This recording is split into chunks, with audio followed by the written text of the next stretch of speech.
What is discrimination? Merriam-Webster defines discrimination as having a prejudiced outlook or giving prejudiced treatment, like racial discrimination. It also means making choices based on broad categories instead of looking at people as individuals.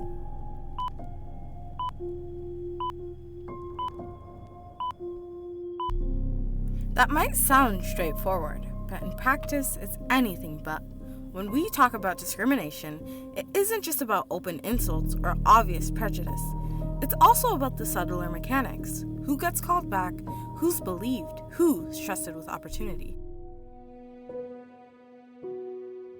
Economists split it into two streams: preference bias, favoring those who resemble us, and shortcut bias, where stereotypes replace real judgment. Neither requires malice, but both can scale into serious harm. These forms of bias can lead to discrimination. Sociologists describe discrimination as the denial of opportunities and equal rights to individuals or groups, often because of prejudice or arbitrary reasons. It can take several forms. Relative deprivation, when people feel a gap between what they expect and what they actually receive in society. Absolute deprivation, when people lack even the basic minimum needed to survive. Total discrimination, when present-day discrimination combines with past injustices, making disadvantages more difficult to escape. From then to now. Rules shape access. Access shapes outcome. Policies like redlining didn't just affect families at the moment. They determine neighborhoods, schools, and wealth for generations. The men's only sign in the 50s is gone, but today we still see its echo in phrases like not a culture fit or unspoken preferences in hiring, lending, or networking. Past visible, present plausible. For women, the friction begins before they even step into a job. Same resume, different name, different odds. Inside, the challenges multiply. Prove it again loops, likability penalties, maternal wall, invisible work that doesn't count. For Black women, some barriers are tied to culture and appearance. In 1786, Louisiana passed the Tignon Law, forcing Black women, free or enslaved, to cover their hair to signal subordination.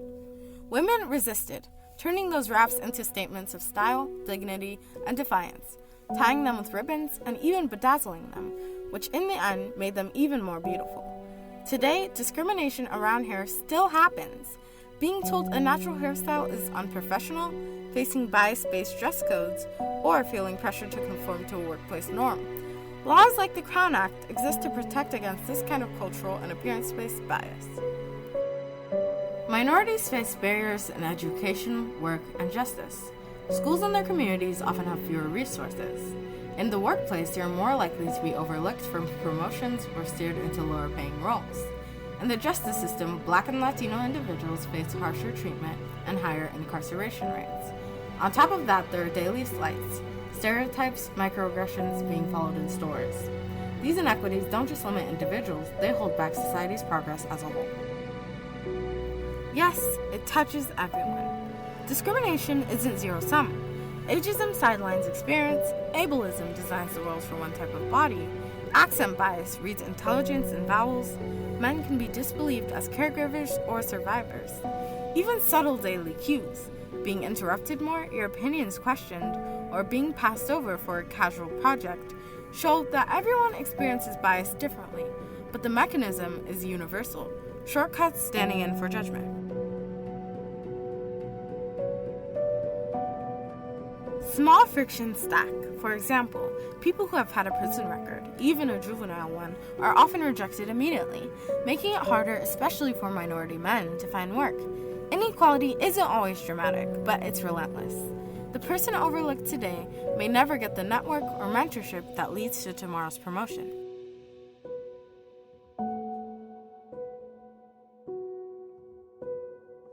Women continue to earn less than men for the same or similar work, a gap that widens even further for women of color.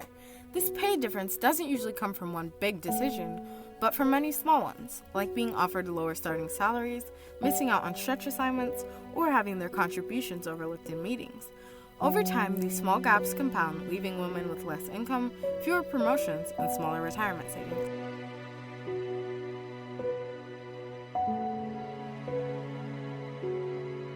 Discrimination touches everyone differently, but its mechanism is universal. Systems produce the outcomes they're designed for, even unintentionally. When we measure, act fairly, and protect rights consistently, we can outgrow shortcuts disguised as judgment.